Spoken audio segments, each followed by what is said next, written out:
to no new infrastructure at the border and no related checks or controls. Thank you, Mr. Speaker. Once we've left the European Union, one of the important aspects of the economic makeup of our country will be how the UK Shared Prosperity Fund will work. Will my right honourable friend confirm to me that the UK Shared Prosperity Fund will be run on a UK-wide basis, with the UK Government playing an important part on the ground in the devolved nations and regions of this country? My honourable friend is right. The UK Shared Prosperity Fund is an important part of our post-Brexit future. We are working as a government to ensure that that UK fund is properly spent, and we'll be consulting on it shortly. Mr. Gavin Robinson. Thank you very much, Mr. Speaker. The Secretary of State will have heard Mark Carney, the Governor of the Bank of England, yesterday in the Economic Affairs Committee of the other place, downgrading his concerns around no deal as a result of national government's preparedness. Does she have the same confidence in the preparedness of the Northern Ireland Civil Service? Mr. Speaker, the Northern Ireland Civil Service are working incredibly hard on no-deal preparedness. There are regular meetings that my officials hold with civil servants in Northern Ireland. It would be better if we had devolved government, because there would be ministers to whom those civil servants would be accountable. But I repeat again, of course, the best way to ensure that any of this preparedness is avoided, and we don't need any of it, is to vote for the deal. Indeed. Mr. Gavin Newlands. Thank you very much, Mr. Speaker. Yesterday's letter from David Stelling, the head of Northern Ireland Civil Service, gave the honest assessment that it was apparent that businesses in Northern Ireland are not adequately prepared for a no-deal Brexit. Mr. Speaker, who could possibly blame Northern Irish businesses? The UK Government isn't prepared either. Just ask the Transport Secretary. But given this stark advice, why won't the Secretary of State support calls to take no deal off the negotiating table now? Mr. Speaker, I disagree with the honourable gentleman, who I have enormous respect for, that the government is not prepared for no deal. We are working towards preparing for all eventual outcomes, but we want to leave the European Union with a deal. We want to ensure we respect the results of the referendum and leave with a deal, and the best way to do that is vote for the deal. Yes, indeed. Mr. Christian Matheson. Thank you. Question 5, sir. Mr. Speaker, we debated this point at some length in the Northern Ireland Budget Bill yesterday, and the frustration from all sides at the lack of a Stormont executive was palpable. As my right honourable friend, the Secretary of State, mentioned in her earlier reply, she's met with the 5 main political parties and the Irish Government recently, and I can confirm that discussions are ongoing since then. Christian Matheson. Does the Minister share my concern at the increasing polarisation of politics in the UK, and particularly in Northern Ireland? Is he satisfied that there is sufficient diversity and pluralism within political representation to make the re-establishment of the Assembly a success? Well, Mr. Speaker, I mean, we elect the politicians we deserve, and he's absolutely right that there are periodic calls for a greater variety of representation and range of representation, both in this Parliament and I'm sure in Stormont too. The difficulty, of course, in Northern Ireland is that Northern Ireland's politics have been far more polarised for a very long time, and we are trying to collectively and on all sides usher them back towards the centre ground and towards cooperation at least. David Simpson. Thank you, Mr. Speaker. Would the Secretary of State acknowledge today that the lack of re-establishing the Assembly is not down to this party? This party does not have red lines. It's one party that is causing the difficulty, that's Sinn Féin. Would she acknowledge that today? Well, Mr. Speaker, I think I will probably quote the Labour Party spokesman on this yesterday, when he said that the existence of preconditions or red lines is quite frequently a facet of talks processes, and the point is to get a process which allows us to overcome those preconditions, and if we allow ourselves to be sidetracked by their existence in the first place, we will never get anywhere towards actually succeeding.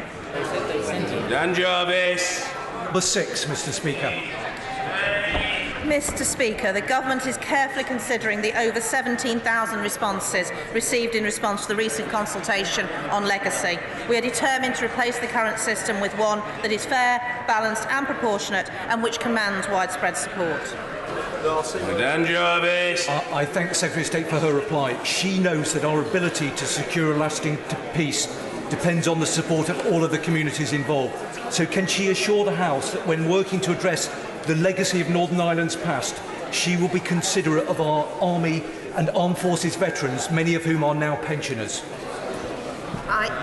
I absolutely agree with the honourable gentleman, and I'm very grateful to him that we've been able to speak personally about this matter prior to this and to hear his words of advice and wisdom, because he has great experience and expertise in this area, and I do value his contribution. I want to make sure that what we take forward and we legislate for, something that has been needed since the 1998 Belfast Agreement, is one that does command widespread support. It has to command support in this House and the other place, and support in Northern Ireland, and it absolutely has to work for our veterans. Emma Littlepin-Gilly. Well over 90% of the murders and injuries caused during the Troubles in Northern Ireland were caused by acts of terrorism. Very few prosecutions and investigations are underway. Innocent victims are being left behind with thousands of unsolved cases. When is the Secretary of State going to address this issue and put in place a mechanism to investigate the over 90% of acts of terrorism that caused those murders and injuries? Well, Mr. Speaker, the Honourable Lady sets out the figures very, very powerfully. Over 90% of the killings during the Troubles were at the hands of terrorists. Every single one of those was a crime. The fewer than 10% that were at the hands of the military and police were not crimes. They were people acting under orders and under instruction and fulfilling their duties in a dignified and appropriate way. I look forward to working with her more to ensure that we can deliver the much-needed reforms and changes that we all want to see. I very much hope the Honourable Gentleman for Barnsley Central is not indisposed, because he's most irregular to beetle out of the chamber before the exchanges on the question have been concluded. The Honourable Gentleman is normally the very embodiment of courtesy. So if he's not feeling well, I hope he gets well soon. And if he's well, he'd better get back into the chamber sooner rather than later. It's an elementary rule that new members must grasp. Don't leave the chamber until the exchanges on your question have been completed, because I'm sure you're all interested in the views that other people wish to express, as well as in your own. I'm sure I can say that without fear of contradiction. Sir Edward Lee. Number 7, sir. Mr. Speaker, my honourable friend asked what discussions the Secretary of State has had with Cabinet colleagues about the Irish backstop, and I think the short answer is a lot. The country and this Parliament seems to have been discussing little else for weeks, and it's the same with knobs on for the Cabinet. Sir Edward Lee. Surely never has something so important, namely Brexit, been put at risk in preventing something that will never happen, namely a hard border in Northern Ireland. Why don't the EU, the Republic and the United Kingdom government simply attach an instrument to the withdrawal agreement, making clear that we will never impose a hard border in Northern Ireland? And this can be achieved in time and in goodwill, first with customs arrangements and then with a free trade deal backed by technology. It's so simple. Let's do it. Well, Mr. Speaker, my honourable friend raises a creative potential legal solution, which I think he's already discussed in an adjournment debate 2 weeks ago. The whole House will know that the Attorney General is currently involved in detailed negotiations over how to modify the backstop in line with Parliament's wishes, and ultimately it must be for him to judge whether or not my honourable friend's proposal gets him closer to a legally effective solution which will allow him to change his advice. I will make sure he's aware of it so he can incorporate it if it is worthwhile. We'll get the right honourable gentleman in. We had him down as coming in on question 7. If that's not his wish, we'll do our best to accommodate the right honourable gentleman, of course. Mr Gregory Campbell. Mr Speaker, in discussions with ministerial colleagues, can the Minister indicate if they are indicating to him that at this very late stage in discussions with the European Union there is a sliver of light beginning to emerge, that they understand the need for fundamental change to the backstop? Well, Mr. Speaker, I suspect that is well above my pay grade, I'm sorry to say. But also, I'm sure that we will all want to hear what the Attorney General and the Prime Minister have to say when it comes to the meaningful vote next Tuesday. Mr Ronald J. Wardener. Number 10, sir. Mr Speaker, the threat from dissident Republican terrorism continues to be severe in Northern Ireland. This government's first priority is to keep people safe and secure. Vigilance against this continuing threat is essential, and we remain determined to ensure that terrorism never succeeds. Can my right honourable friend shed light on reports in the Times that my right honourable friend, the Defence Secretary, plans to bring forward a limit on veteran prosecutions in the Queen's speech in order to, as my right honourable friend, the member for Uxbridge and South Ruislip, argued in the Telegraph, we must stop gesture politics and start delivering natural justice? Well, Mr. Speaker, I could firstly just say to my honourable friend not to believe everything he reads in the newspapers, but what I can assure him is that I am working closely with the Defence Secretary and the Attorney General and members across this House to ensure we can deliver a new system that works for the people of Northern Ireland, works for the victims of terrorism and works very importantly for our veterans and retired police officers. David Hanson. Where are we with the European arrest warrant in 3 weeks' time? Well, Mr. Speaker, the way to guarantee the European arrest warrant continues in 3 weeks' time is vote for the deal. Jim Shannon. Thank you, Mr. Speaker. Thank the Secretary of State for her response. Secretary of State, there's been a bomb attack in Londonderry. There's been various shootings across the whole of the Northern Ireland. We had 3 parcel bombs in Heathrow, Gatwick and Waterloo Station yesterday, originating from the Republic of Ireland, at least the postage did. What discussions has the Secretary of State had with our equivalent in the Republic of Ireland to address these issues, which clearly state the Republic of Ireland is a haven for terrorists?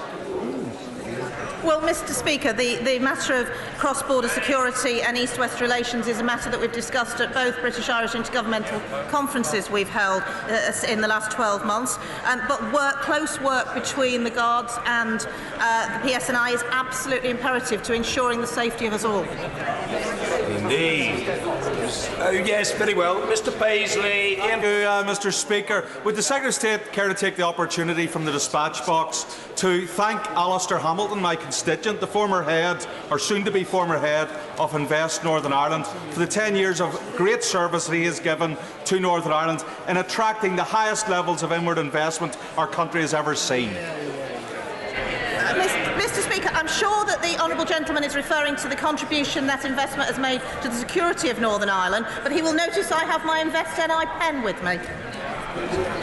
Tony Lloyd. Thank you, Mr. Speaker. Can I say to the Secretary of State that the idea that the European arrest warrant should be left as a matter of a lottery as to whether the Prime Minister gets legislation through or not simply cannot be in the interest of the people of this country? Will she now get a grip, talk to the Prime Minister and insist that we have the European arrest warrant sorted, irrespective of outcomes in this House next week? Yeah.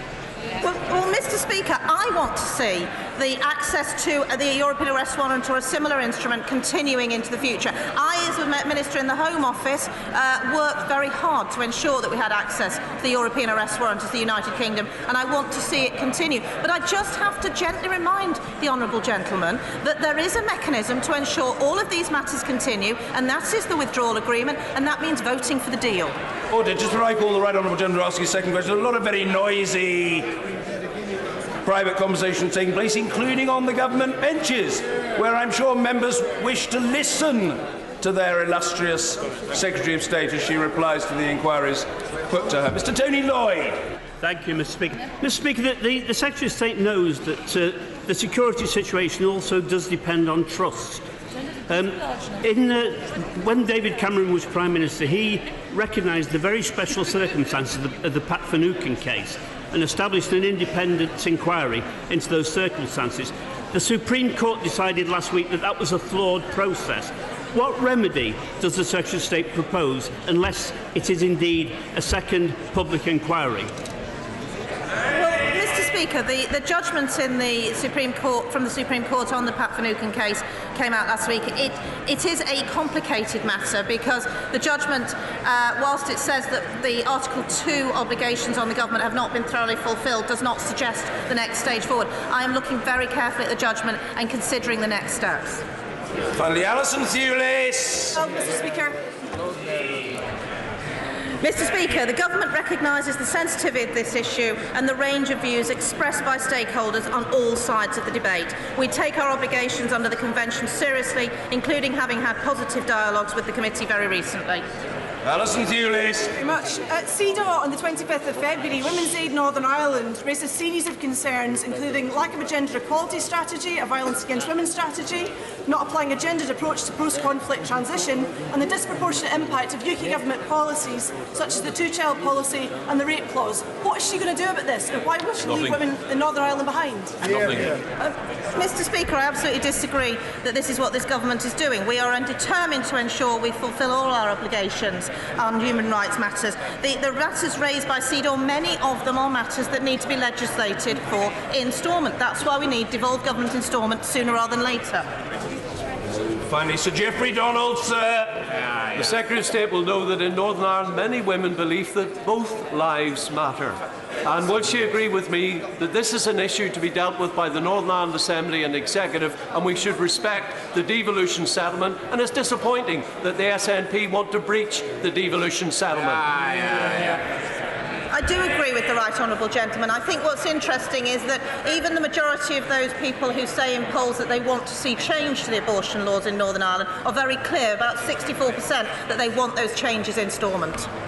Order. Colleagues, we are joined for Prime Minister's questions today. I know that the Honourable Gentleman Member for Stone will be keenly interested in this announcement rather than in his own, no doubt, fascinating private conversation by the former Australian Prime Minister Malcolm Turnbull and by the Australian High Commissioner. They are both extremely welcome. We value our excellent relations with your country. We admire your nation. We respect your cricketers. And a lot of us have a particularly high regard for your illustrious tennis players. From this Speaker's point of view, none greater than the illustrious Rockhampton Rocket Rod Laver. Questions to the Prime Minister. Tim Farron. Question number 1, Mr. Speaker.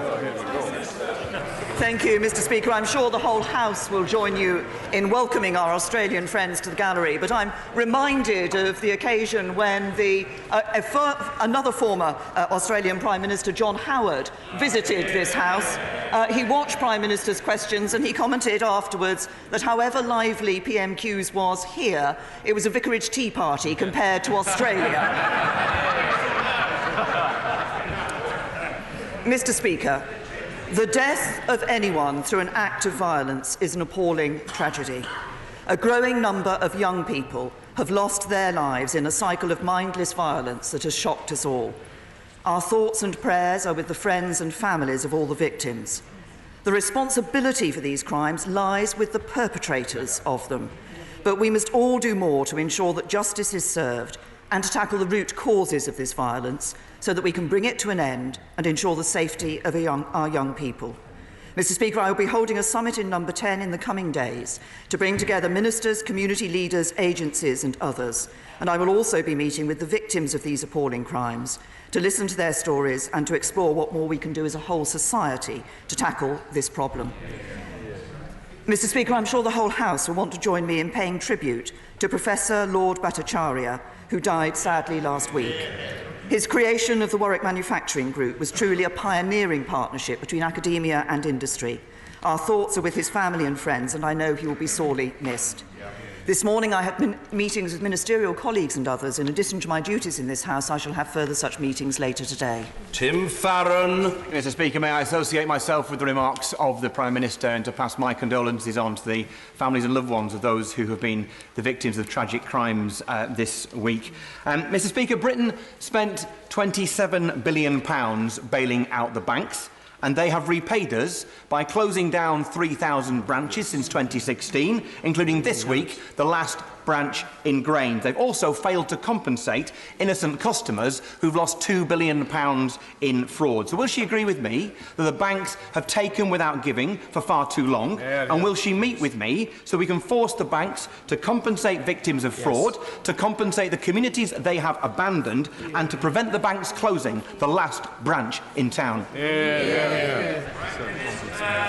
Can I say to the right honourable gentleman that he talks about banks closing branches. Of course, as people's behaviour in terms of their access to their finances changes, then banks respond to that. They're commercial organisations. Those are decisions that they take.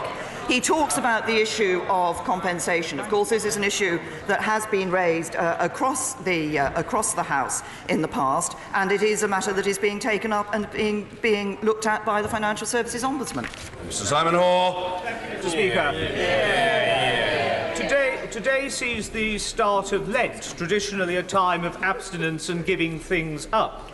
Recently, it's become a season of doing something new and positive. Would my right honourable friend agree with me that it would do our national soul some good if we all took up voting with the government to leave the EU with her good deal and in an orderly fashion on the 29th of March? Can I thank my honourable friend? He has put forward a very positive suggestion for members of this House during Lent to vote with the government in the meaningful vote, and then, of course, across this House, we would all be able to give up being a member of the European Union on the 29th of March. Jeremy Corbyn! Thank you, Mr. Speaker. I join the Prime Minister in paying tribute to Lord Bhattacharya, who died last week.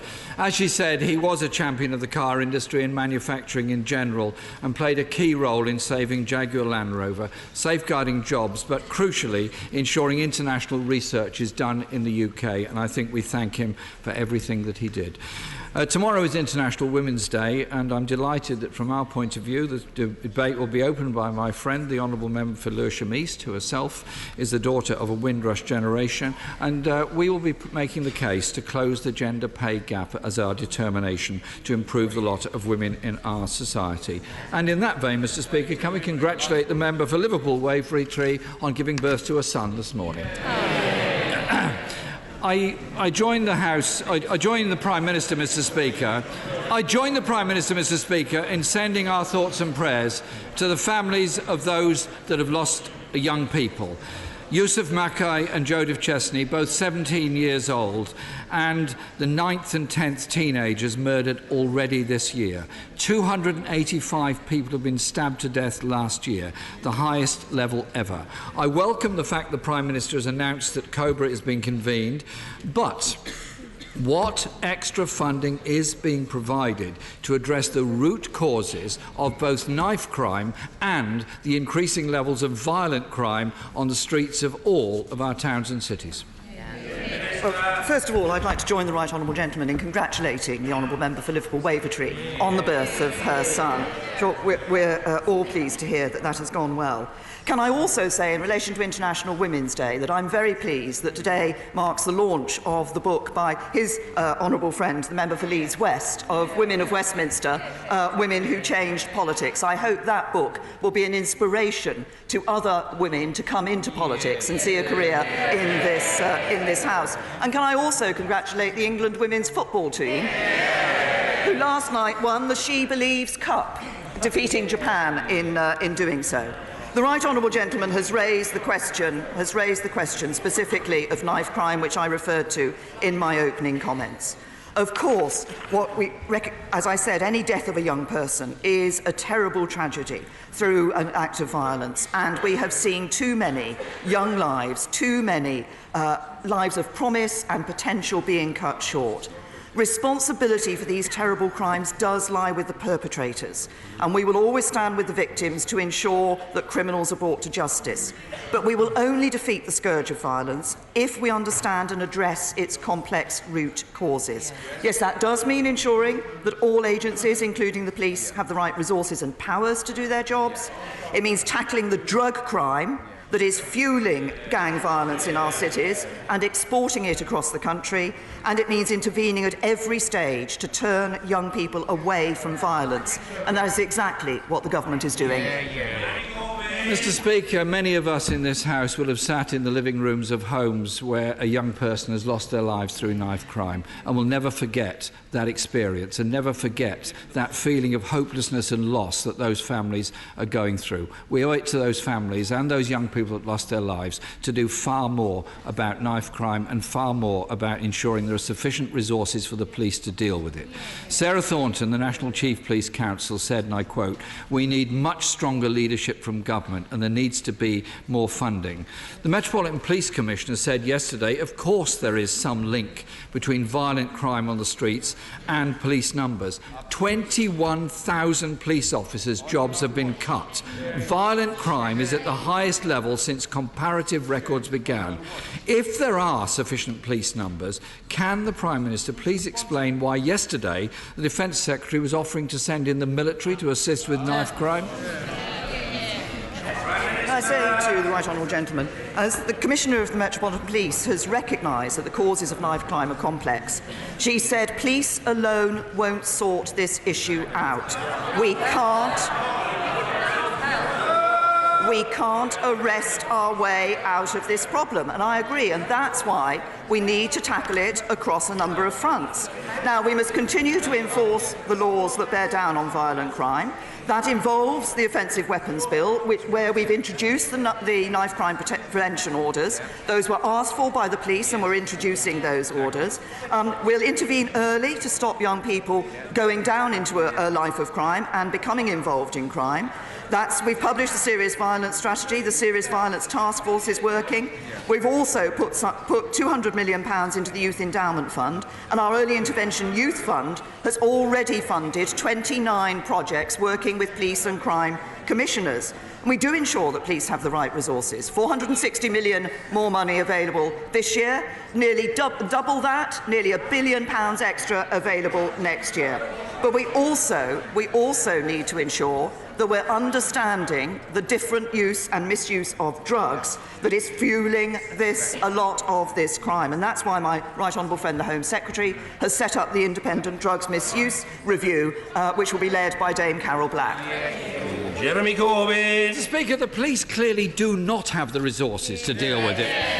Safer neighbourhoods teams have been cut. Community police officers have been cut. Many areas see no police officers at all. There is nobody to supervise these special orders the Prime Minister is talking about. Perhaps she could listen to Nazir Afzal, former Chief Prosecutor of Greater Manchester. Tragically, his 17-year-old relative was recently stabbed to death in Birmingham, and he said this: "When you reduce police numbers by 21,000, there isn't the intelligence anymore. There isn't the neighbourhood policing anymore. Does the Prime Minister now regret the cuts in police numbers, and will she undertake that on this review they will be restored to the level they were formerly at?" To the Right Honourable Gentleman, as I've just indicated, we are putting more resources into the police this year. It's no good members on the opposition benches standing up and saying, no, you're not. It is a fact that more money is being put into the police this year, that more money is being put into the police next year. The real question is not, are we putting more money into the police? Because we are. The real question is, why did the Labour Party oppose that money going into the police? Mr. Speaker, violent crime has doubled under the Tories' watch. And I've had a letter from Mike in Gosport where he says, yes, it's important. He's got something to say. The crime rate has run out of control because there is no police presence, adding, it's become a really unsafe town to live in.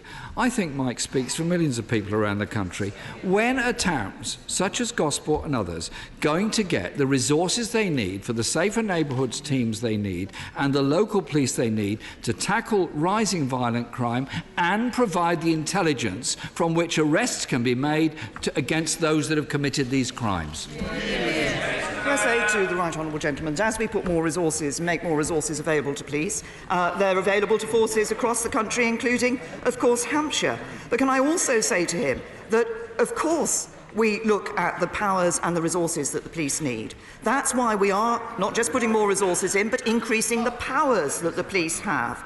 We introduced the knife crime prevention orders in the Offensive Weapons Bill. That's an important step we've taken. It's a step we've taken because the police asked us to do this. But if the Right Honourable Gentleman wants the police to be able to do their job on the streets, he needs to answer the question, to tell this House why it was that when we increased the powers of the police, to deal with those who were carrying knives and to put custodial sentences on those who were caught twice carrying knives, the Right Honourable Gentleman voted against it. Jeremy Corbyn! Crime went down when Labour was in office. We increased the numbers of police officers and the Safer Neighbourhoods teams. Police officers telling me there's simply not enough of them to do the job. Hampshire alone has lost 1,000 police officers and their funding has been cut by 70 million. Does the Prime Minister understand the scale of need here? The Local Government Association says local services face a funding gap of £3.2 billion this year. And by the way, that's double in 1 year alone what the Stronger Towns Fund is offering over 7 years. The numbers of rapes, murders and other serious crimes committed by offenders on parole has risen by more than 50% since privatisation of the probation service was introduced 4 years ago. At least one company wrongly classified offenders as low risk in order to meet government targets. Does her government now accept that privatising the probation service to profit-making companies has been a disaster and should be reversed and should be brought back completely into the public service? I say to the Right Honourable Gentleman, what we want to do is to ensure that when we're working in relation, looking at these issues of probation, that we are actually genuinely reducing the level of reoffending, and that is about a rehabilitation method. That is about a rehabilitation method that looks at a variety of issues, that looks at the question of the home that an individual coming out of prison has, that looks at their employment and looks at their relationship with their family. This is something that wasn't being done fully under the last Labour government. That's why we saw reoffending rates at such a high level, and it's why we need to take action. But he comes back, he keeps raising issues. I think what he's doing, and I welcome the fact that he's accepting that dealing with serious violence, dealing with knife crime, actually requires us to act across a number of areas. So, for example, it is about the work we're doing with young people. It's about supporting intervention in accident and emergency department in hospitals. We're expanding our support to the charity Red Thread, which introduced its youth violence intervention work, now in hospitals in Birmingham and Nottingham as well as in London. And we're supporting the £3.6 million National County Lines Coordination Centre. In just 2 separate weeks of law enforcement action, we have seen more than 1,000 arrests and 1,300 individuals being safeguarded. We commend all those police officers and other agencies involved in that work. The government is giving them the support they need to do their job. Mr. Speaker, the problem is that violent crime has doubled.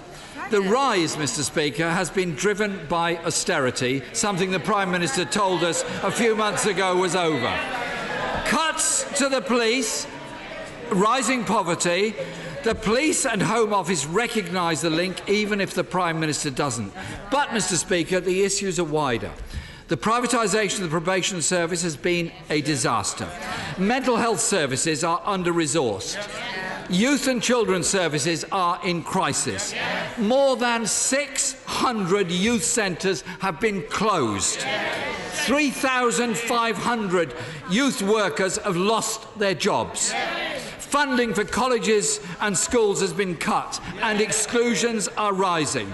The public services that were there to support young people have been systematically stripped away, and everyone can see the consequences of that.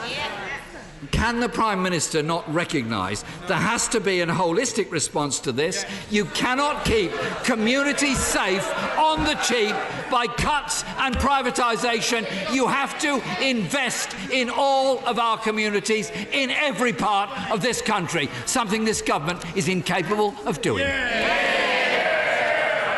We put more money into local authorities. The Right Honourable Gentleman voted against it. We put more money into our police. Order! A very discordant noise from the opposition backbenches. The question has been asked and, broadly speaking, heard, and the answer will be heard. The Prime Minister. Mr. Speaker, we've put more money into our schools. We're putting more money. 2.6 billion over these 2 years. More money into our local authorities, 1.3 billion next year. Voted against by the Right Honourable Gentleman and the Labour Party.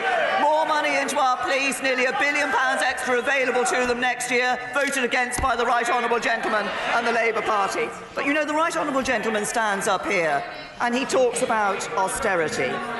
If he's that concerned about austerity, you would think that he would want to make sure that it could never, ever happen again. And let's remember why we had to take those measures. Because of the state of the economy left by the Labour Party. But what would his policies mean? Higher borrowing, higher taxes, crashing our economy, less money for our public services. He'd take us right back to austerity square one.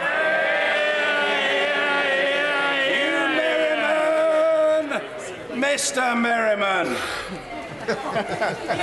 Mr. Speaker, across the country, freeholders and leaseholders are being ripped off by management companies charging excessive service charges, often for services they do not require. Many of these people are vulnerable pensioners and are trapped in McCarthy and Stone properties with their asset depreciating thanks to the dominant involvement of First Port and Vincent Chengwis.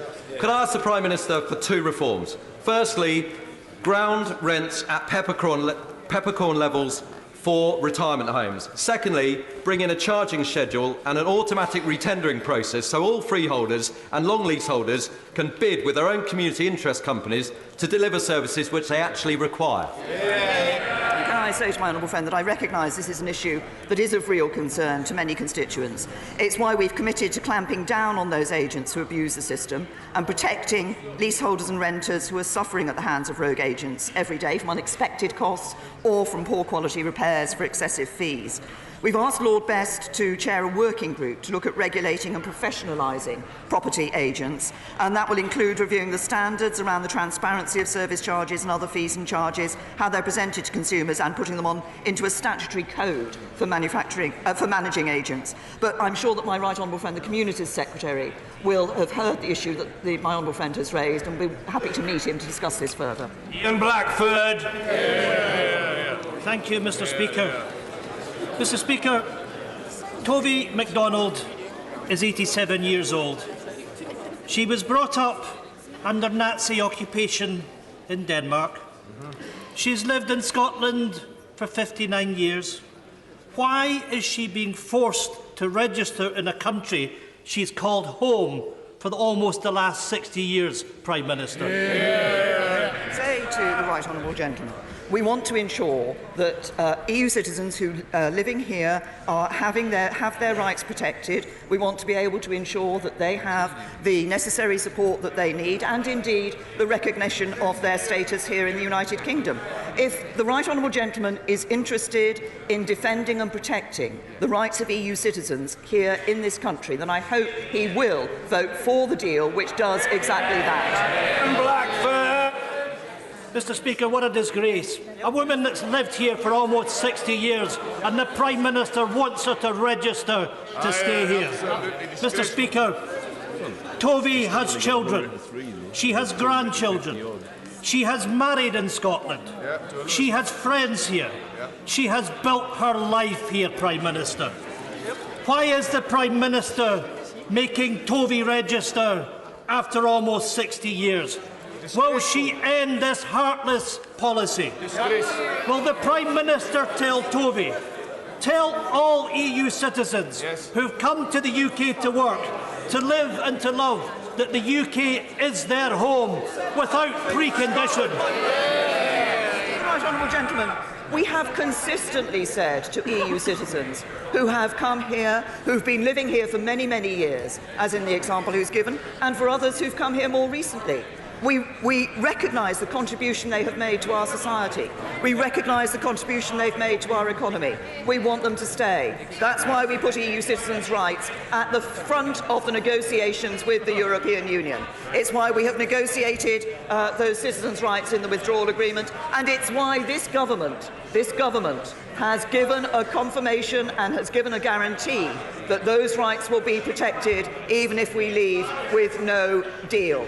That is the right way to protect the interests of EU citizens here in the United Kingdom.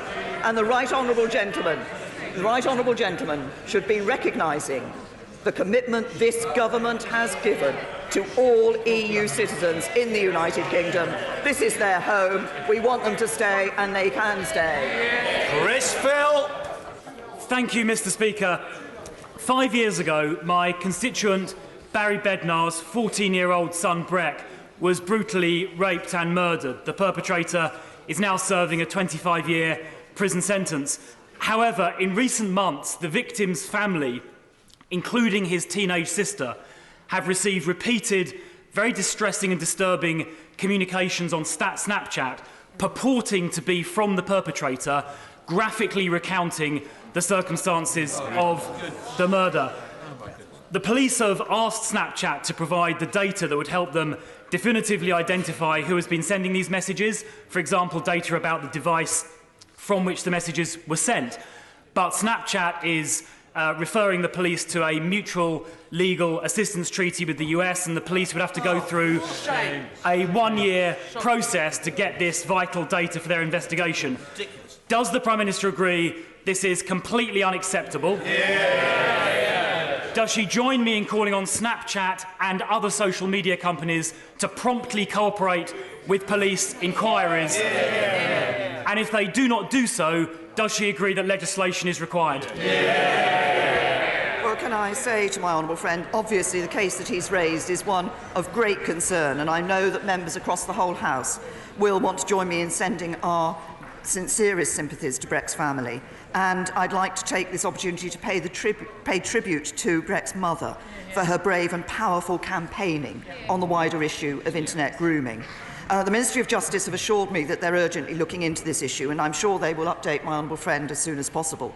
I agree with him. We want social media companies to recognise the responsibility they have and to work with law enforcement agencies. I know my right honourable friend, the Home Secretary, has written to my honourable friend to meet him and hear more from the family. It has become increasingly difficult for UK law enforcement to access data if data containing information on threats to UK public safety is held or controlled in other countries. And that's why the government did recently legislate. We recently passed the Crime Overseas Production Orders Act, which will give law enforcement agencies the power to obtain electronic data controlled by providers outside the UK, where an international agreement is in place. And he raises the United States. We expect to establish the first such agreement with the United States. Phil Wilson. Thank you, Mr. Speaker. As I raised with the Prime Minister a couple of weeks ago, Conservative governments have taken £6 billion out of the North East since 2010. The government now proposes to give back £15 million a year over 7 years through the Stronger Towns Fund. At that rate of repayment, can the Prime Minister tell the House by which century the monies owed to the North East will be repaid? To the honourable gentleman, as he knows full well, we have been investing in the north of England. We're investing in transport across the north of England. We've been investing in our public services. We're investing in the health service, and the North East will benefit from that as well. We now have, since 2010, in the North East, there are over 35,000 more small businesses, over more than 18,000 new affordable homes, and over 305,000 children are at good and outstanding schools in the North East. That shows that the hard work of this government is paying off, and the people of the North East are benefiting. Stephen Metcalfe. Thank you, Mr. Speaker. Earlier this week, the owners of the Westgate shopping centre in Basildon terminated Smart Parking's contract after a disastrous 9 months of operation. Yeah. I have now discovered that Smart Parking have signed a shared business service agreement with the NHS.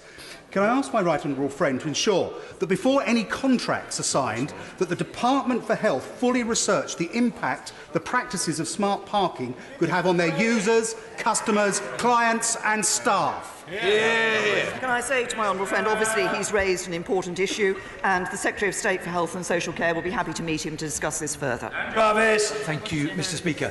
Amidst the noise of the Brexit debate, there's a real risk that we lose sight of the reasons why so many people voted to leave in the first place. So I think that if we want to restore faith and trust, we need to devolve more political making decision away from Whitehall and closer to the people who will be affected by those decisions. So following on from the very constructive meeting that took place at Fountains Abbey in North Yorkshire with the Communities and Local Government Secretary and the Yorkshire leaders on Friday, can I ask the Prime Minister personally to engage with the substance of the One Yorkshire devolution deal with a view to reaching an agreement that will best serve the interests of the people of Yorkshire? I say to the honourable gentleman, I think he's a living example of devolution of powers from this Whitehall out to the areas through the mayoralty that he is serving. On the issue of Yorkshire devolution, we recognise that there is, recognise the discussion and debate that there has been on this issue. The One Yorkshire proposals didn't meet our criteria for devolution, but my right honourable friend, the Community Secretary, has met Yorkshire leaders. Discussions are continuing, but the priority remains the implementation of the agreed Sheffield City Region deal, which will bring £900 million of investment to the local area, which I'm sure he will welcome. Mr Speaker, it was with profound sadness that I saw my constituency this week join the all-too-long list of areas across our country to have lost a precious young person to knife crime. The public don't want to see politicians throw blame at one another for these stolen lives. They want to see them take responsibility for what is within their control, provide resources necessary, and then demonstrate a relentless and total commitment to snuffing out violent crime. I welcome the announcement of an emergency summit, but what action will the Prime Minister be taking after that, constantly, to drive performance on these issues until we get the result the public rightly demand to keep children safe? Well, can I say to my honourable friend, as I did earlier, any death of a young person at the hands of violence is a terrible tragedy, and I recognise, as she says, her constituency has become seen just one of the latest examples of a young life cut short far too early. Can I also say to her, yes, what we are doing is bringing, as I said, bringing together ministers, local government, police and other agencies. This needs to be a cross-society approach in terms of dealing with this issue, because it's not just about catching the perpetrators of the crime, it's about preventing the crime from taking place in the first place. That's one of the reasons why the government will be launching a consultation on addressing this as a public health issue. There has been excellent work done under what was Strathclyde Police Force, now Police Scotland, looking and using the public health approach. What that does is ensures that all agencies, not just across government, but in other parts of in local government and elsewhere, are able to be brought together to deal with this issue. And what I want to do at that summit is to hear directly from those what further action government can take, which we can then put in place to deal with the issue. McMorrin. Thank you, Mr Speaker. It's my daughter's 16th birthday on the 29th of March, and it's her generation that will be most impacted by Brexit. Perhaps the Prime Minister could give her an early birthday present and delay Brexit until she has informed the House as to the status of the police and NCA investigations after Vote Leave and Leave.eu were found guilty of corrupt activities by the Electoral Commission. I say to the very simply to the honourable lady, as I think she's discussed the issue of delaying Brexit with me before. Can I just simply say to her, this Parliament gave the people of the United Kingdom the decision to choose whether to leave the European Union or to stay in. They chose to leave the European Union. I think for trust in politics, it's important that the government delivers on just that. Bacon. Mr Speaker, you are right that the former Australian Prime Minister Malcolm Turnbull is very welcome here today. As he said in a lecture last night, if a state-sponsored adversary has enduring access to staff, software or hardware deployed into a target telecommunications network, then they only require the intent to act in order to conduct operations within the network. would the Prime Minister explain how, given that Chinese law obliges all Chinese companies to assist the Chinese intelligence services, what implications there are for British government policy? I say to the honourable gentleman, we look at these issues very seriously. As regards the issue of 5G security, we're looking at the right approach we need to take. We want to be able to benefit from that new technology, but of course we need to manage the risks closely. And we're considering a full range of policy options. Our review into 5G is still ongoing and no decisions have been taken. Mr. Speaker, in January, 83% of Scottish MPs voted against the Prime Minister's deal. Last night, a historic vote took place in the Welsh Assembly and the Scottish Parliament, both parliaments simultaneously rejecting the Prime Minister's deal. Isn't it the case that the Prime Minister has no mandate from Scotland for either no deal or her deal? So we entered the European Union as the United Kingdom. We will leave the European Union as the United Kingdom. And I also say to the honourable lady that the SNP has no mandate from the Scottish people to continue to pursue independence.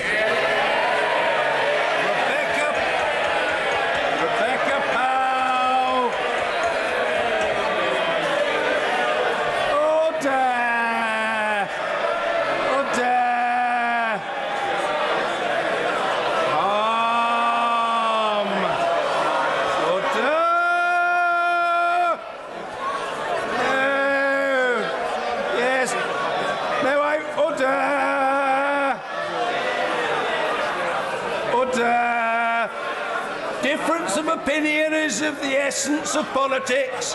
There is an elaborate combination of finger-wagging and head-shaking going on, which may be personally therapeutic, but is institutionally disadvantageous. In any case, we owe the honourable order.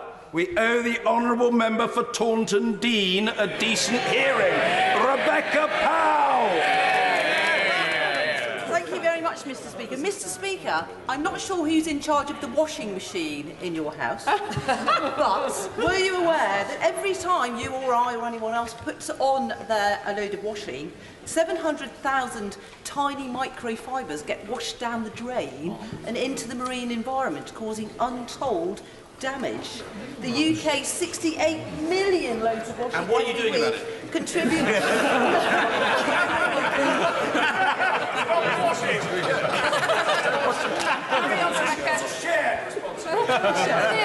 The UK 68 million loads of washing done every week contribute a staggering 9.4 trillion microfibres to the environment.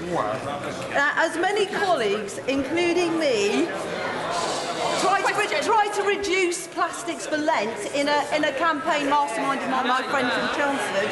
Would the Prime Minister agree? Would the Prime Minister agree that this is a great time to address this issue and carry on the great record this government has? I think by now the wash would have been completed. The Prime Minister.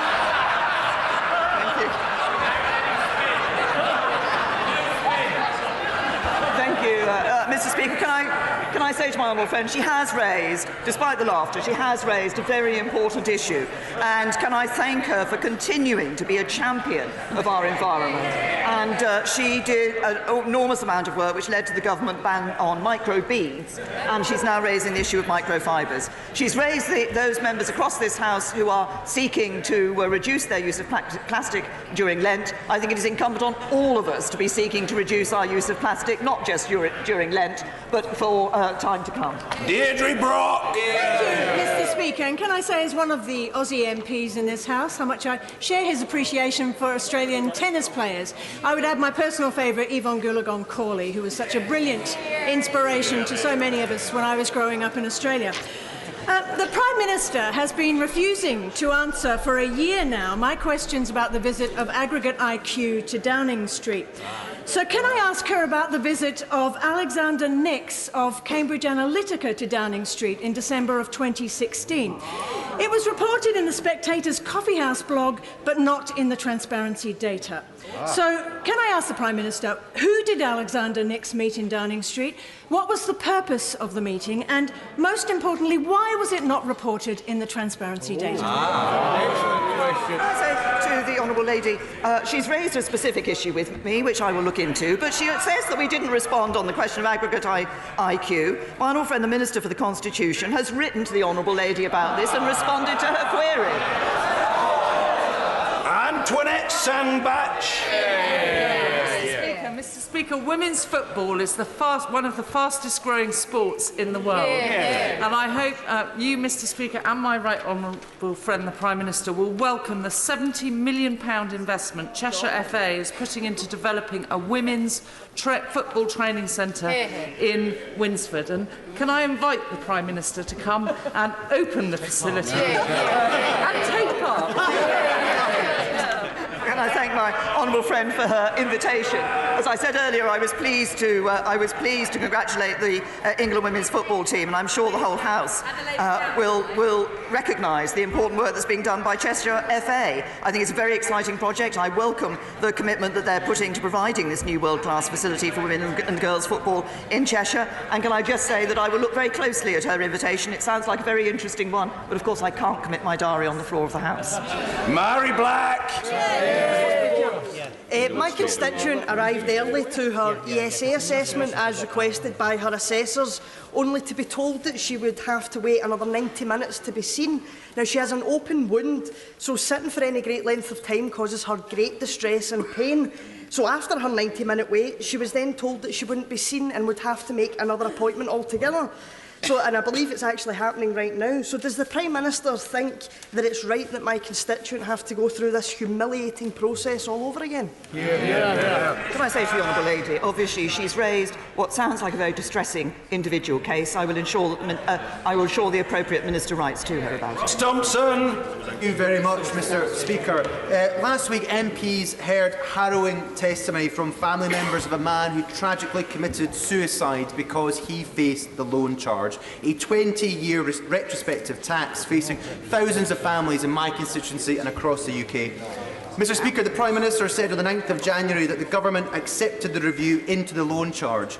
Yet the loan charge APPG was only advised this week by the Treasury that there is no such review. Mr. Speaker, the Treasury have acted in bad faith, so will my right honourable friend now personally intervene to ensure a genuine review and an urgent delay into the loan charge so that this review, as promised, can be carried out? Well, can I thank my honourable friend for his question? And obviously he's raised the issue which is of concern to not only his constituent but others across the House. I will ensure that he receives a response from the Treasury which sets out exactly what is being done in the review that is being taken place. Dr. David Drew. Mr. Speaker, last Saturday morning with 3 colleagues I met with the heads and governors of Gloucester schools. Each school outlined the impact of education cuts on their particular establishment. But they agreed on one thing that the Prime Minister could make a real difference on now with regard to special educational needs. And I hope the government will consider this. First, will the government make sure that the additional needs budget is fully ring-fenced and invested in schools rather than lost somewhere on the way? And secondly, will we take away this ridiculous perverse incentive where the first £6,000 for any education, health and care plan has to be found by the school themselves? If that was to be done, it would make a dramatic difference to our schools. I raised this in the debate on Monday, but unfortunately the Education Minister was unable to confirm. Will the Prime Minister make a confirmation that the government will look into this and do something about it?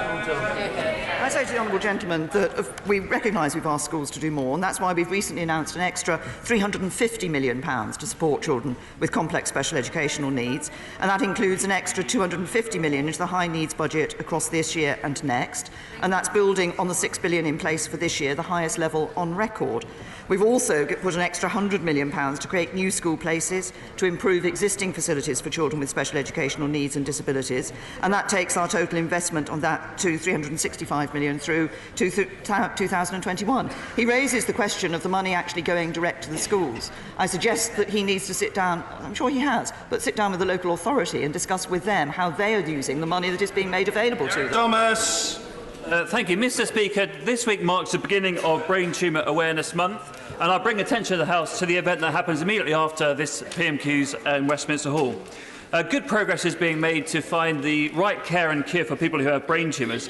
But could I ask my friend, the PM, if she will meet with the Prime Minister, if she will meet with me and others to discuss how we can improve the life chances of children and young people who survive the brain tumour itself but are left with brain injuries. Essential therapies and support for children in this situation and young people is not consistent and often lacking, leaving them with significantly impaired life chances.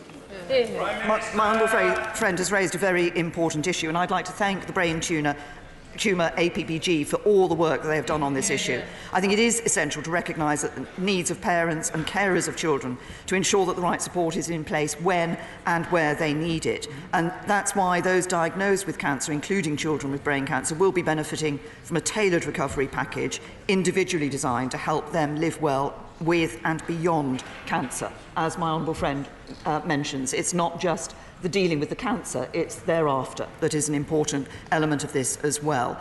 And NHS England is accelerating rollout to ensure full implementation by 2020, which was as recommended by the Independent Cancer Task Force. I understand that my right honourable friend, the Secretary of State for Health and Social Care, will be going directly to the event that my honourable friend referred to, and I'm sure that the appropriate Minister in Health and Social Care will be happy to meet and go through this in detail. The Prime Minister will be aware of our concerns about attempts to prosecute members of the security forces who conscientiously and courageously defended all the people of Northern Ireland against terrorism. Will she assure me that any proposal to provide greater legal protection for our armed forces will include those who served in Northern Ireland? Can I say to the honourable gentleman, we have been clear that the current system for dealing with the legacy of Northern Ireland's past isn't working well for anyone. Around 3,500 people were killed in the Troubles, 90% were murdered by terrorists, and many of these cases require further investigation, including the deaths of hundreds of members of the security forces.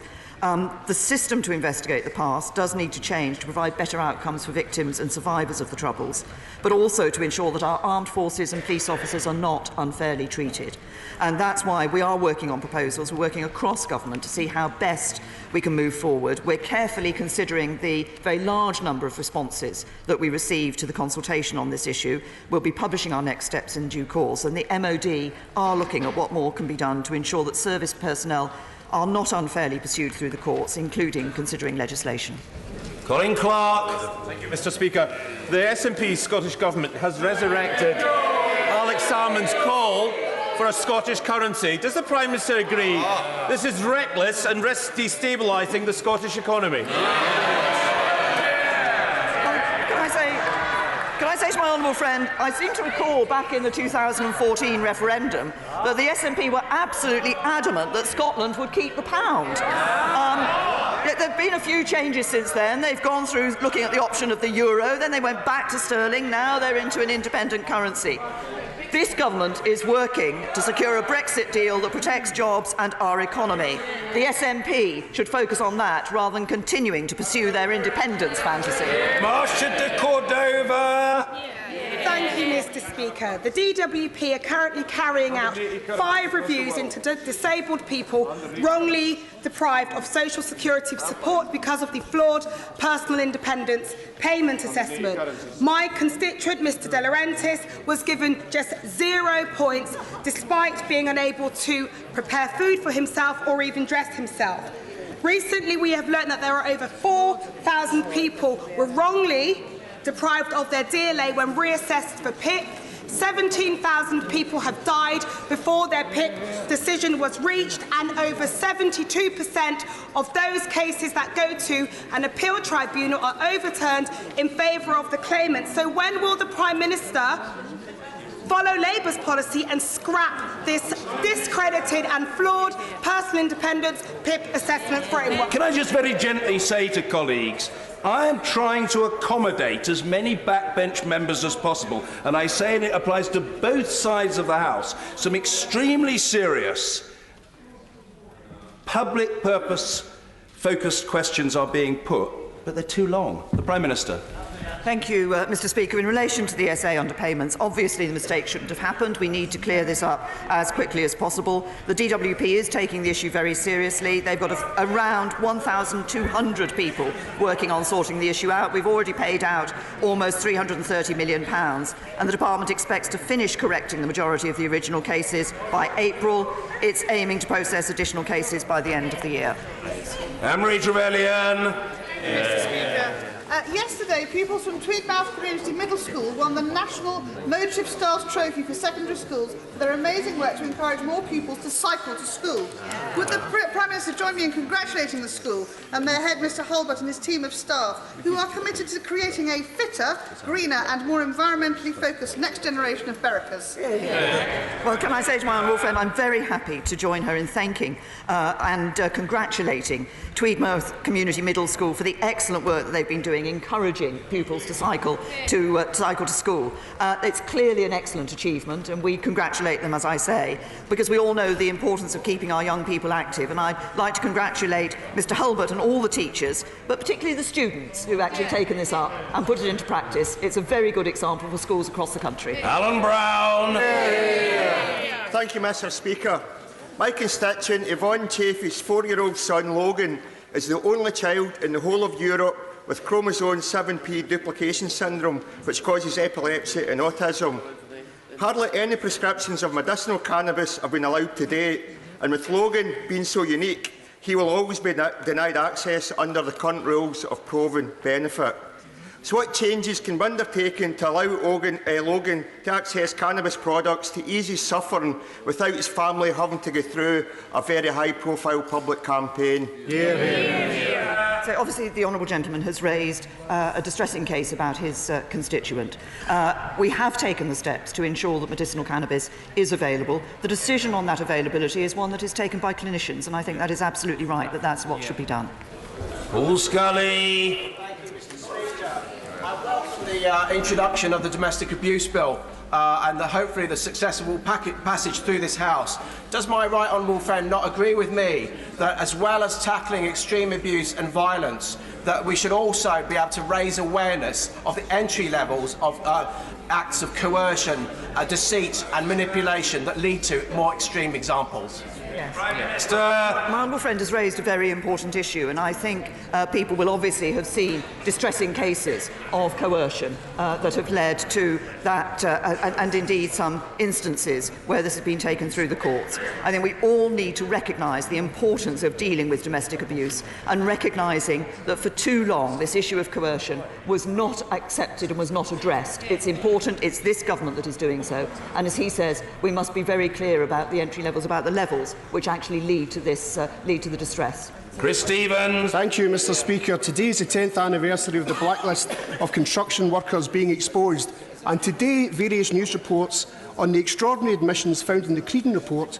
that the police and special branches across the UK and security services supplied information to the Consulting Association. So does the Prime Minister agree that there now requires to be a full stand-alone UK public inquiry into the human rights conspiracy of blacklisting so that truth and justice can be served and those responsible for blacklisting can be held to account? Say to the honourable gentleman, he raises an issue that has been raised on a number of occasions in the past in relation to this question. Of course, the government has responded on this in the past, and I'd be happy to write to him on it. Thank you. This Ash Wednesday, will the Prime Minister give strong encouragement and support to the 48 Conservative MPs who are taking on an environmental challenge? And because we've seen the devastating impact of plastics across the world, will she also give a big shout out to all members of the House who are taking on a plastic pledge and raising the good work of Tier Funds and DFID in reducing plastic pollution? Prime Minister. I say to my honourable friend that I was pleased to see many honourable friends giving up plastic last year, and I'm pleased to hear that many colleagues are, as she says, planning to support Tier Fund's pledge on plastics. Through UK Aid Match, the UK government will match donations of up to £2 million raised by Tier Fund supporters for a project in Pakistan. We are committed to the UK being a world leader in tackling plastic pollution. Honourable members of this House are showing by their example the role that the UK is taking, and I congratulate them and applaud them on doing that. Sir Vincent Cable. The Prime Minister will recall the advice she received from her Conservative colleagues, as well as mine, about the dangerous folly of making landlords responsible in criminal law for immigration control. Following the High Court ruling of Mr Justice Spencer that her policy is now increasing the risk of racial discrimination, will she not accept that her policy is fanning the flames of racism in return for nothing but tougher rhetoric about immigration control? Minister. I think it is absolutely right that the government has taken the approach that we need to consider when people are accessing different services, whether or not they have a right to be here in this country. My right honourable friend, the Home Secretary, has a written ministerial statement has been issued in response to the case in the courts, and I understand that the government is appealing that case. That's all right. Order. Yes, I believe that I will come to the right honourable gentleman. I think there's a point of order from Mr Ian Blackford. Hope it's a genuine point of order. Thank you, Mr Speaker, and I have to say it's disappointing that the Prime Minister, who has been alerted that I will be making a point of order, has chosen to scurry from the chamber. Mr Speaker, you will agree that the use of language and the images and what we say in this chamber is important. The Prime Minister said in response to my honourable friend from Aberdeen that the Scottish National Party does not have a mandate for independence. Mr Speaker, let me say quite unequivocally that is simply not the case. The Scottish National Party stood on a manifesto commitment of an independence referendum if there was a material change of circumstances. Now, it might be a surprise to the Prime Minister, but we won the election. But perhaps more importantly, Mr Speaker, we took a motion to the Scottish Parliament because there is emphatically a majority for independence in that Parliament. And we won that vote in March 2017 by 69 votes to 59. And I wonder what mechanisms are open to me, Mr Speaker, to make sure that the Prime Minister comes back and corrects the record and accedes to the fact that the Scottish National Party and the government in Scotland does have a majority and a mandate for independence. Well, what I would say to the right honourable gentleman is as follows, and for the benefit of those interested in this matter. First, he has made his point with vigour and insistence, very much in the mould that he has fashioned since his election to the House. No one could be in any doubt as to what the right honourable gentleman believes, and it is on the record. Secondly, and I don't know whether this will be welcome to the right honourable gentleman, but it is the honest answer from the chair. There has been no procedural impropriety. There has been no breach of order. There is nothing untoward in parliamentary terms about the way in which the Prime Minister has conducted herself. I recognise that it is disagreeable to and strongly objected to by the right honourable gentleman and his colleagues here assembled. That, I'm afraid, however, is in the nature of political debate and disagreement. As to when he will have a chance further to pursue his disagreement with the Prime Minister, I think that opportunity will arise ere long. Well, if the honourable member for Anhelion and Yar has got a genuine point of order, he's certainly wearing a fabulous tie. Whether his point of order is of equal quality remains to be seen. I will nevertheless give him a chance. Mr Angus Brendan McNeill. Thank you, Mr Speaker, and I accept the reciprocal compliment for my tie. Mr Speaker, the point here is, it's a matter of fact, it's a matter of truth, that the Prime Minister, what she said is not the situation in Scotland at all. There is a mandate for independence. The Prime Minister said there was not a mandate. There is a mandate for independence. That's the fact. I'm not sure that that greatly added to the intellectual quality of the exchanges, but nevertheless the honourable gentleman has made his point with some force and it is on the record. But I don't think it requires a response from the chair at this time. I'm sorry if I've misunderstood, but I feel that he's just put his point there and it rests and it will be assessed and evaluated by all colleagues. Well, I'm going to come first, if I may, to the chair of the Brexit Select Committee. Point of order, Mr Hilary Benn. Thank you very much indeed, Mr Speaker. Next Tuesday, the House will vote again on the withdrawal agreement. The Secretary of State for exiting the European Union was due to appear before the committee yesterday, but cancelled for perfectly understandable reasons, because he was in Brussels with the Attorney General negotiating, and we of course accept that. We have offered him other times this week and next Monday afternoon, none of which have been accepted so far. Now, while we understand that negotiations will continue, I was very surprised to learn this morning at a meeting of the committee that the Secretary of State's office has offered times to individual members of the Select Committee for him to meet them later on Monday afternoon, but has not so far confirmed that the Secretary of State would be available to appear before the Select Committee. Now, given that next Tuesday we may well be considering further legal assurances relating to the withdrawal agreement, the committee is absolutely clear that we must hear from the Secretary of State before we vote on Tuesday. Now, I would not normally raise a point of order on such a matter, but given the urgency of this and the profoundly unsatisfactory state of affairs, what advice could you give the committee, Mr Speaker, to secure the Secretary of State's attendance, which is his job, before our committee, before we vote next Tuesday? My advice is simple. Persist, persist, persist. And I would say to the right honourable gentleman, who's held in the highest esteem, I think, in all parts of the House, that if he, on behalf and clearly with the agreement of the committee, seeks the presence of the Secretary of State prior to an important debate and attendant vote, the Secretary of State should appear before the committee. That cannot be compelled, certainly not by the chair, but it is manifest and I think incontrovertible that it is desirable in terms of the scrutiny and accountability process, from which something else follows. Simply offering individual meetings with members of the committee does not remotely pass muster.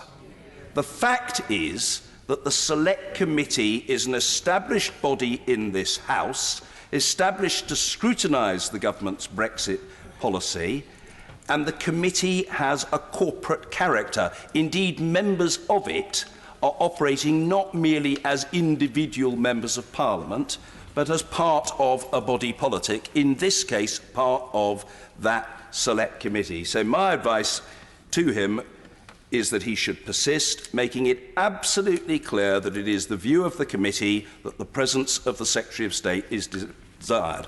It is, frankly, if I may say so, a point so blindingly obvious and in ethical terms, so be quiet, young man, and it is so manifestly fair that be quiet, young man, that is what should happen. Thank you. OK, point of order, Toby Perkins. Thank you, Mr Speaker. This Friday I will attend the funeral of Charles Smith, MBE, who, when he died at the age of 98, had been a member of the Labour Party for 84 years, which I believe made him the longest-standing member of the party. In paying tribute to him, could you give me guidance as to how I might use this as an opportunity to encourage all people within Parliament to celebrate all those people who've given long service to our political parties and recognise that the vast majority of people who do that do it for reasons to support their communities and the country, and recognise that our political parties are broadly a force for good and that we should welcome their membership.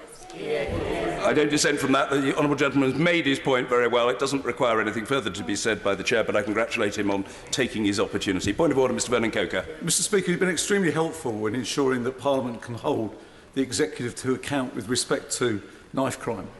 Is there anything further we can do to ensure that, given what the Prime Minister announced today about a knife crime summit, what the Home Secretary has done today in terms of meeting various police chiefs, is there anything you can advise me to ensure that at the earliest possible opportunity that either the Home Secretary or the Prime Minister comes to this House and gives us an update with respect to this extremely important issue?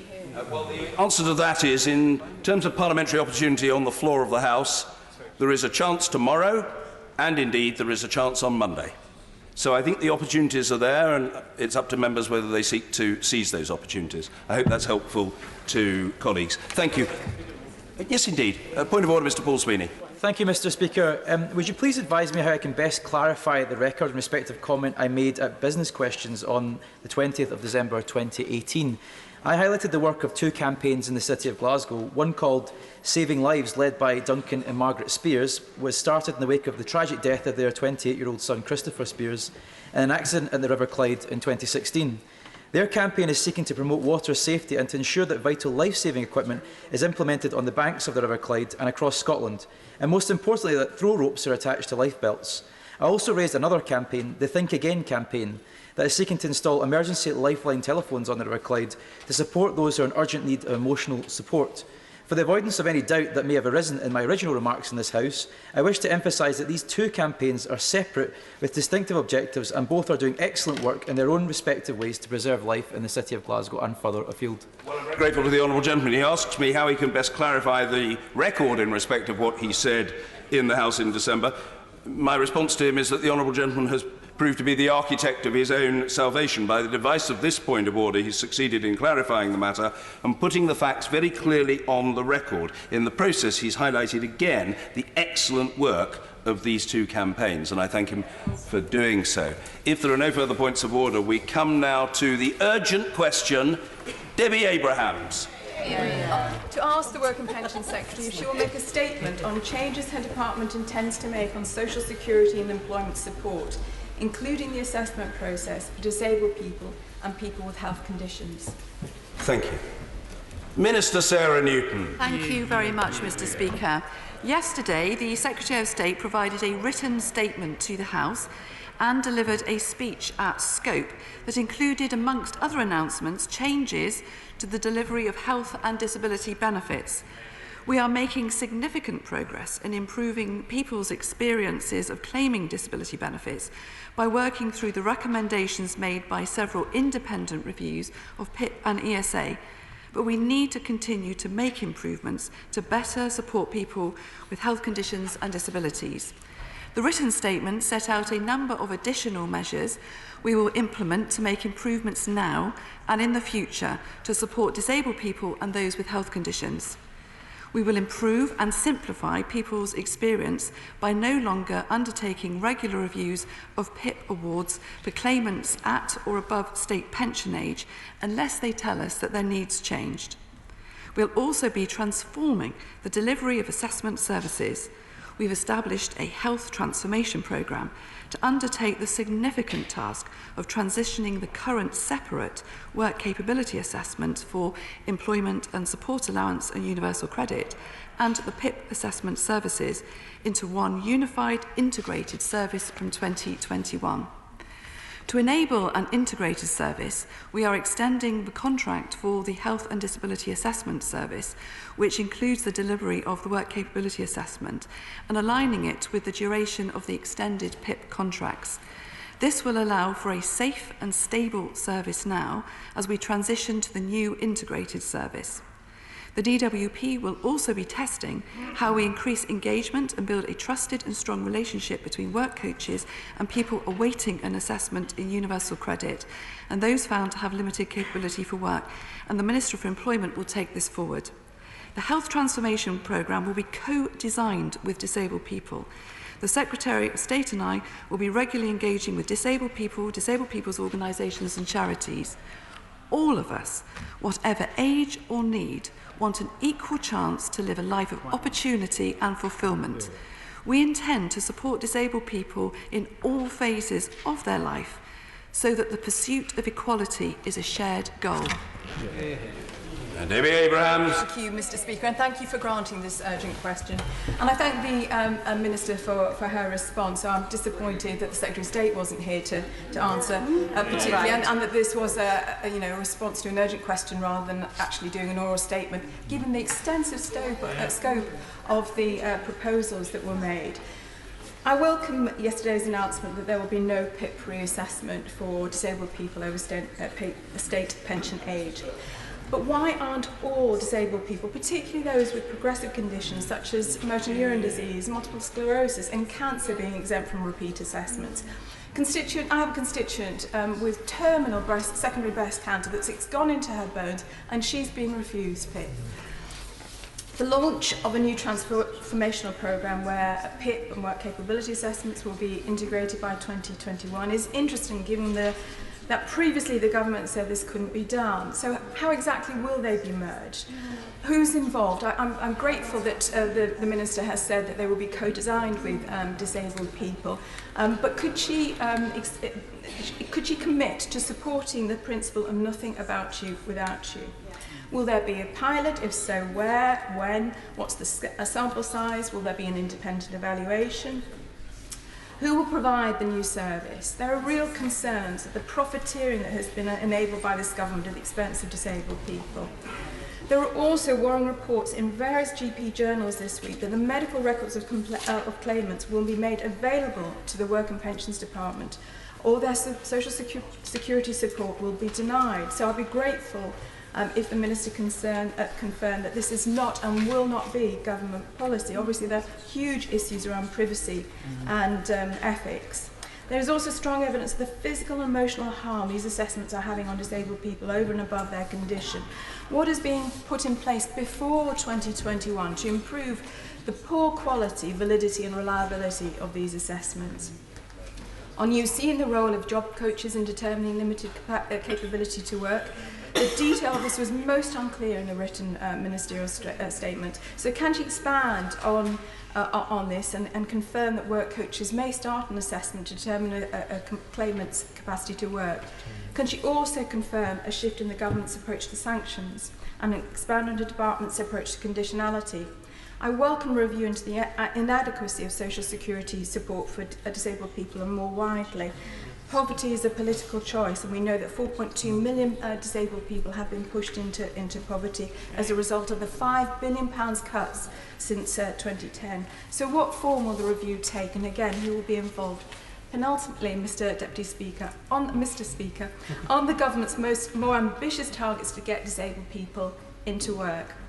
Again, the pendulum is swinging back. The Conservative general election pledge in 2015 was to halve the disability employment gap. It's actually 4.4% lower than 2015, and then in 2017 it was about 1 million additional disabled people getting into work. But there was nothing about access to work. Finally, Mr.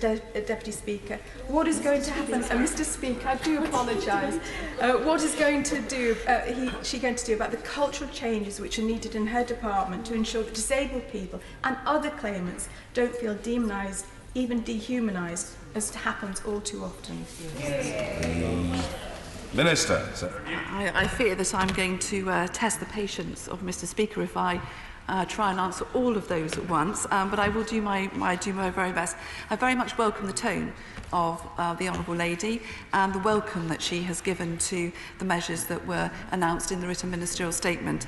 Clearly, we've been listening very hard to members across this chamber, and most importantly to disabled people themselves about the changes they would like to see, and that is what's driven the changes that we are going to be making.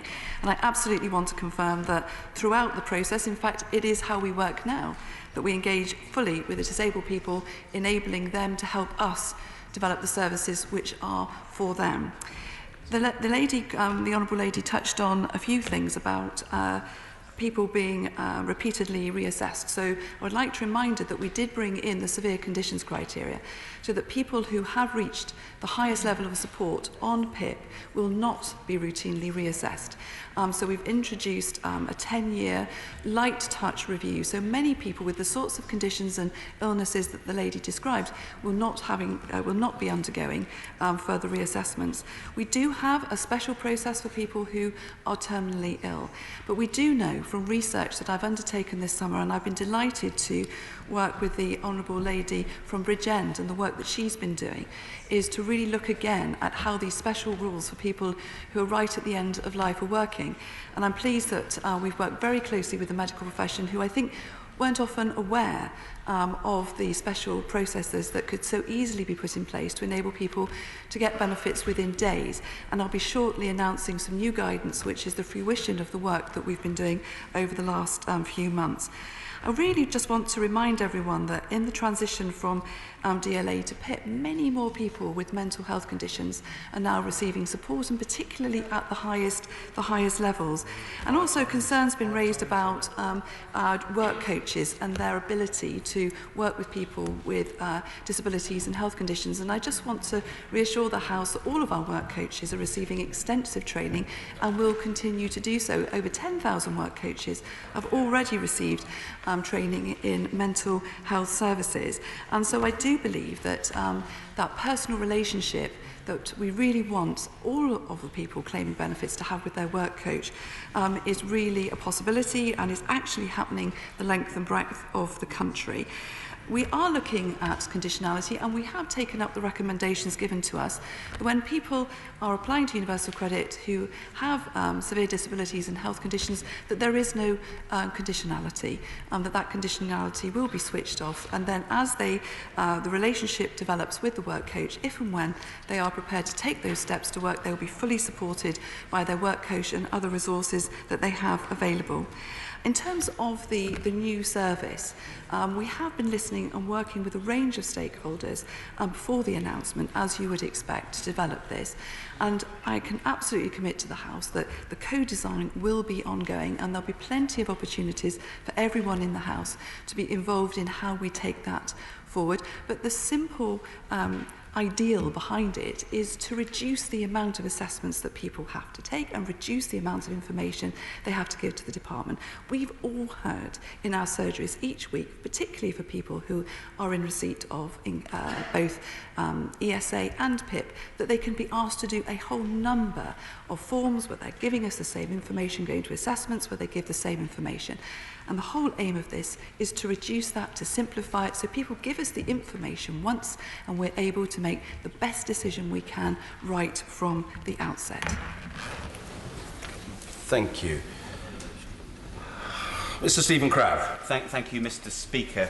It never made sense to me why we pay different contractors who compete with each other to recruit competent staff to carry out assessments for which make many disabled people feel like it's a duplicatory process. It adds to the stress. So can I strongly welcome today the decision to combine the ESA and the PIP assessments and make the system more efficient and also hopefully give more dignity for disabled people?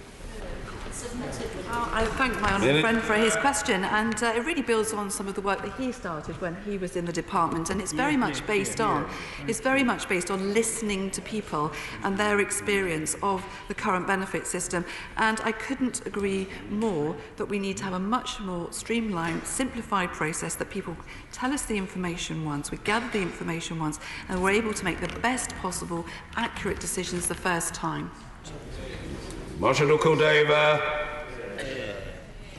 Thank you, Mr. Speaker. Can I firstly congratulate my right honourable friend for securing this urgent question today. As we saw yesterday, the Secretary of State announced changes to social security, disability and health, and by my calculations she made no fewer than 9 different announcements in her statement. The government will now hand over more money to the Centre for Health and Disability Assessments, or better known as Maximus, to continue to carry out the WCA assessments. And this is despite the failure year on year by the department's own performance standards, and no less than 36,000 ill and disabled people wrongly being deprived of social security as a result of the WCA. So can the Minister state why, therefore, the government has decided to extend the contract for another 16 months? And will the Minister finally consider actually bringing these assessments back in-house? The government has announced that it is looking to merge both the assessments for PIP and ESA into an integrated assessment service and use a digital platform to do so. So would the Minister not agree that there are serious risks involved in combining both of these assessments? And when the standard decision-making for PIP and ESA is subject to so many failures? And given the consistent failures with the online platform for universal credit, what confidence shall ill and disabled people have that this won't actually happen for them when they are going through a process to access vital social security support? Over a million sanctions have been imposed on disabled people since 2010, which has shown to be counterproductive and cruel. But so far, the government has just committed to a small test review into conditionality and sanctions. So why won't the government follow Labour's pledge in actually scrapping the punitive sanctions regime? The government has once again moved the goalposts in terms of employing disabled people. First of all, it was halving the disability employment gap, and now they're going to review it yet again. But it is actually time for the government to consider expanding the Access to Work programme rather than simply reviewing its employment targets. There are currently 7 reviews being conducted for disabled people being wrongly deprived of social security support. These changes are just a drop in the ocean, so will the Minister finally accept that there needs to be fundamental reform and not just tinkering at the edges? Minister. I really would have hoped that today, of all days, that the Honourable Lady opposite could have found it in her heart to have welcomed changes which have been asked for by so many people inside this chamber and outside this chamber, to recognise the very great work that's been done by disabled people and people working with disabled people to actually engage with us so constructively that we can actually move forward and tackle the issues that she is describing.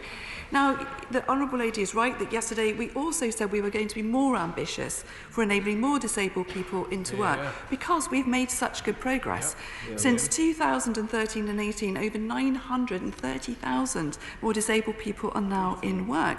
So over that time, the disability employment rate has increased from 7.4% to 51.5%. And the gap between disabled employment rate and overall employment rate has reduced to 30.2%. Now, I don't want to see any disabled person who would like to be in work out of work, but that is progress, and that's why we've committed to review our targets to be more ambitious. Access to work is a great scheme. We all agree, and what we have seen last year is record numbers of people being supported on access to work. More people with mental health conditions, more young people with learning disabilities. This Access to Work Fund is demand-led. Every year it grows because every year we're seeing more disabled people into work, and that's what we want to do. Now, returning to the questions that the Honourable Lady asked about the contracts, it's really important to me, while we're going through such fundamental transformation of our assessment process, that we have a safe and stable delivery for those people currently applying for benefits. And that's why we have extended the contracts to 2021 to align with the PIP contracts. Now, we haven't just accepted the existing situation. As the Honourable Lady knows, and I'm very grateful to the work that the Select Committee undertook, we have been pushing for continuous improvement within those contracts. And the new contracts that we've given have higher standards of service delivery, and I would be very happy to put a letter in the library so people can see the terms of the new contract to see that they are driving forward improvement, because it's what we all want to see in this House is the right decision being made at the first opportunity. We do not want to see people having to go through mandatory consideration and then on to appeal in the court. So we've got a whole series of reforms to make sure that that does not happen. Mark Harper. Thank you very much, Madam Deputy Speaker. I welcome what was in the written statement yesterday and what the Minister has reiterated about a more ambitious target to get more disabled people into work. And if I may say so, as an aside, Madam Deputy Speaker, I welcome what the Honourable Lady who secured the urgent question said.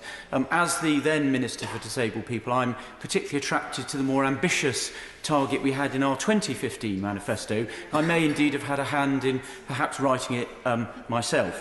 But on the substantive question, though, is if we're going to get more disabled people into work, we need to make sure the social care system, the budget for which, over half of which is spent on working age adults, not on older people, we need to make sure that system works better with our social security system and with the other things we have to help disabled people become more independent. So can I say to the Minister, I would urge her to publish the social care green paper as soon as we can to start that needed debate so we can deliver those policy changes that many disabled people across the country are crying out for to give them the opportunity to live more independent and fulfilling lives. Minister. I very much thank the contribution of my honourable friend, not just in the chamber today, but when he had the privilege of holding this particular office and all the work that he did there. And he's absolutely right that we do want to be more ambitious, and we will be looking very carefully at how we can set ourselves really ambitious goals to make sure everybody in our country has the opportunity of fulfilling their potential in work, and businesses and civil society and public sector can draw on the talents of the very many disabled people who at the moment are unemployed. And my honourable friend is absolutely right to talk about the importance of adult social care. And of course, it is the Department for Health that leads on this. But I do work very closely with them, and I've been encouraging them to go ahead and publish this very important green paper so that we can take forward those urgent reforms to enable more people to live independent lives. Brendan O'Hara. This announcement was something of a missed opportunity, an opportunity to completely overhaul the punitive PIP assessment process, which is deeply flawed and continues to be criticised by claimants and stakeholders. The latest PIP assessment tribunal statistics show that from June to September of 2018, a staggering 72% of cases found in favour of the claimant. Well, the Minister will be aware that Scotland is taking a wholly different approach, proposing to significantly reduce the need for face-to-face assessments, and introducing rolling awards with no set end point, and ensuring that those with fluctuating conditions will not face additional reviews. Madam Deputy Speaker, this is what a system based on dignity and respect looks like. So what is the government doing to address the fact that claimants are still being wrongly assessed at such a staggering rate? And will she look at what the Scottish Government are doing to reduce that burden that is being placed on disabled claimants? And will she also agree to study very carefully the responses to the consultation announced yesterday by the Scottish Government on delivering a fairer disability assistance benefit programme in Scotland? Minister. I thank the honourable gentleman for his question, and I'd like to reassure him that I do work indeed with my opposite number in the Scottish Government, that we work very closely so as we go through the process of PIP and other benefits being devolved to Scotland. And actually we are testing and learning a great deal from each other. The UK Government is investing a great deal in health and work trials, and we work very collaboratively, and we're always prepared to learn from any part of the United Kingdom. But while I absolutely agree that too many people are having their decisions overturned on appeal, and I want to make sure that we make all of the decisions right the first time, I think it's worth keeping in perspective that 10% of all the PIP claims go to appeal and only 5% are overturned. But of course, I'm always saying from this dispatch box, one person's poor experience is one too many. And we have been doing a lot of work with the Courts and Tribunal Service to bring down the period of time people have to wait. And I hope all honourable members will join with me in welcoming the fact that we now have a new PIP online appeal service. So since November, people can resolve these appeals online, which is really enabling far swifter resolution of those issues. John Howard. Thank you, Madam Deputy Speaker. I had produced a list of things that had gone wrong in the claims procedures for constituents, and I provided those to the Secretary of State's predecessor to help her shape these reforms. Will she undertake to dig that paper out and to have a look at it and to make sure that those reforms can be implemented? I very much thank my honourable friend for his contribution, and I'll go better than that.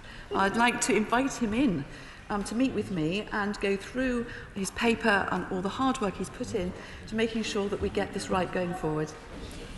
Anne Clewett. Thank you, Madam Speaker, Deputy Speaker.